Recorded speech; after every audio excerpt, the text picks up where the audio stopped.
Piyesta sa liblib na baryo ng Cebu.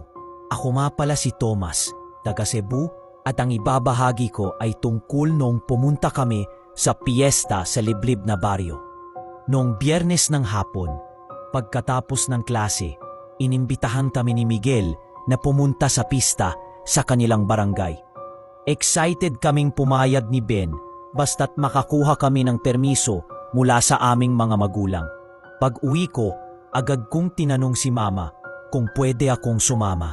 Medyo natigilan siya nang marinig ang pangalan ng barangay. Pinayagan niya ako pero mahigpit ang bilin. Huwag kang kakain kung saan-saan, anak. Sa bahay lang ng kaibigan mo. Tumango ako. Iniisip na normal lang yon. Kinabukasan, nagkita kami ni Ben sa bahay. Pinayagan din daw siya ng mga magulang niya. Naglakbay kami ng ilang oras, tumawid ng bundok at ilog, hanggang sa marating namin ang daanan ng barangay. Pero may kakaiba. Tahimik ang paligid. Walang musika, walang tawanan, walang amoy ng litson. Para bang may tinatago. Dumiretso kami sa bahay ni Miguel at doon kumain. Tapos naming kumain, nagpaalam na kami para makauwi bago lumalim ang gabi. Ngunit sa daan, may matandang lalaki na biglang sumulpot at nagyayang kumain sa kanilang bahay. Tumanggi ako pero nagpumilit si Ben. Nag-away pa kami saglit hanggang sa napilitan akong sumama. Dinala niya kami sa isang maliit na kubo sa gilid ng gubat. Napuno ng pagkain ang mesa. Tumanggi akong kumain, pero si Ben walang tigil sa pagsubok. Halos wala na siyang kontrol. Pagtatapos ng halos kalahating oras, nagpaalam na kami. Mumiti lang ang matanda habang papaalis kami. Sa paglalakad pauwi, nagreklamo si Ben na masakit ang tiyan niya. Sabi ko baka dahil sa sobrang kain at paglalakad. Pag-uwi ko, diretso akong natulog. Kinabukasan, ginising ako ng malakas na katok. Si Kaloy, ama ni Ben.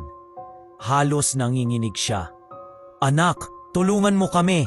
Si Ben kinagat ang buhay na manok. Nataranta ko. Narinig ni Papa at agad na nagmungkahi na dalhin si Ben sa albularyo. Dinala namin siya, nagwawala at nanlilisik ang mga mata. Sinuri siya ng albularyo at mahina nitong sinabi, "Nyamgaw siya, isang hakbang na lang, magiging aswang na." Nanlamig kami. Ipinaliwanag ng albularyo na maswerte kami at naidala agad siya. Nahuli pa ng ilang oras, wala ng lunas. Tinanong niya kung saan kumain si Ben. Sinabi ko, sa bahay ni Miguel at sa isang matandang hindi namin kilala. Nang banggitin ko ang barangay, namutla ang albularyo. Diyos ko, ang lugar na iyon, pugad ng mga aswang.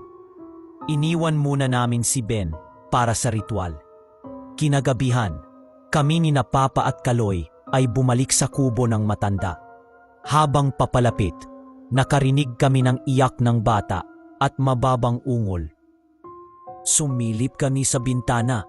May batang nakagapos at ang matanda, nakabuyangyang ang tunay na anyo. Maputla, mahahaba ang kuko at nanlilisik ang mata. Hindi nag-atubili si Kaloy. Sumugod siya at sinaksak ng tansong kutsilyo ang halimaw. Umalinaw-naw ang hiyaw nito, sabay sugat sa braso ni Kaloy bago ito tumakas sa dilim ng gubat. Ako naman ay dali-daling nagkalas ng tali ng bata. Dinala namin siya pauwi. Kinabukasan, kumalat ang balita. Natagpuan ang bangkay ng matanda sa may kagubatan. Ipinaliwanag ni Papa, tanso ang ginamit ni Kaloy. Kahinaan ng aswang iyon. Kahit isang sugat sapat na. Dali-dali akong pumunta sa bahay ni Ben. Nakaligtas siya, salamat sa albularyo. Nanginig pa siya, pero bumalik na sa normal.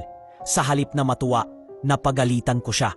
Kung nakinig ka lang sa akin, hindi sana nangyari ito.